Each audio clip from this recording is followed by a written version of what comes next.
Hello everyone. I'd like to share with you what to do if you're stopped by a law enforcement officer while you're driving.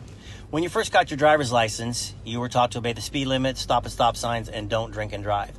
But what you probably weren't taught was what to do if you get pulled over by a law enforcement officer. So in this video, which is only a few minutes long, I'd like to give you a couple suggestions on what to do. First of all, remember that there are many reasons you might get stopped by a law enforcement officer. It could be something as simple as letting you know that one of your brake lights are out or that you're driving crazy. So even though it's nerve-wracking, stay calm and please be patient. You wouldn't think so, but traffic stops are one of the most deadliest situations that law enforcement have to deal with. When we walk up to a car, we don't know who's inside or what's going on in the car, especially if we can't see inside. Because of that, there are certain things that make us nervous, things that send up red flags. And a good plan is just to help each other avoid them. For starters, if you have tinted windows, roll them down, all of them, front and back. We need to be able to see in the car. Also, when you're being pulled over and as the officer approaches your car, please keep your hands on your steering wheel. Don't put your hands in your pockets or reach for anything in the console or glove compartment. We don't want to see you leaning over and making any sudden movements or reaching for something under your seat.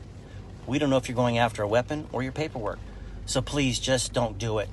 Same for your passengers. It's not that they have to put their hands up in the air or anything like that. On their lap is fine. We would appreciate everybody keeping their hands where we can see them.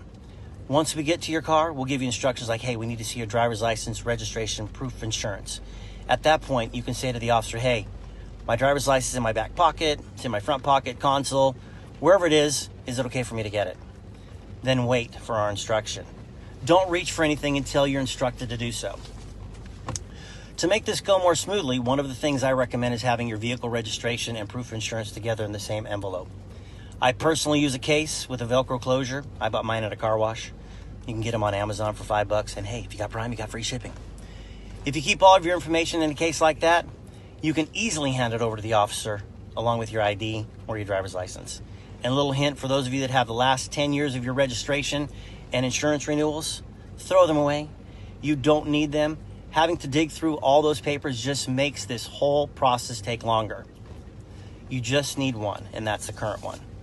Most of us will ask you if you have any guns, knives, hand grenades, bazookas. Not that you have any bazookas, but hey, it breaks the ice. Let us know if it's in your console, your front pocket, or wherever it is. But for goodness sake, please do not say, yes, I have one right here, and then start reaching for it. Don't do that. Wait for the officer to instruct you on how to proceed. And for those of you that have a CCW that allows you to carry a firearm, let the officer know right away while your hands are still on the steering wheel. We'll give you instructions on what to do. Once we have your license and other information, our dispatchers have to verify that everything is valid. Depending on how busy the dispatcher is with radio traffic and other calls, it may take a few minutes and it might feel like it's taking forever, but we want you to get on your way as soon as possible so please be patient.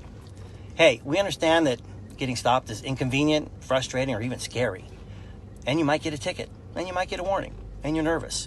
As I said, we're nervous too. Let's just be respectful to each other so that we can all go on our day when it's over. So the simple rule to remember is just this: no surprises. We have a job to do, and we want your contact with us to be positive, and we want to make sure that after this stop, we go home safely and that you go home safely. Well, whether you get a ticket or not, remember, a ticket is not worth a life, not yours or ours, and all lives matter. I encourage you to share this video with your children, your family, your friends, to make sure everybody is educated and that we can work together to make traffic stops stress-free as possible with everybody involved. On behalf of thousands of officers, thank you for watching this, sharing this video. Again, we thank you and have a great day.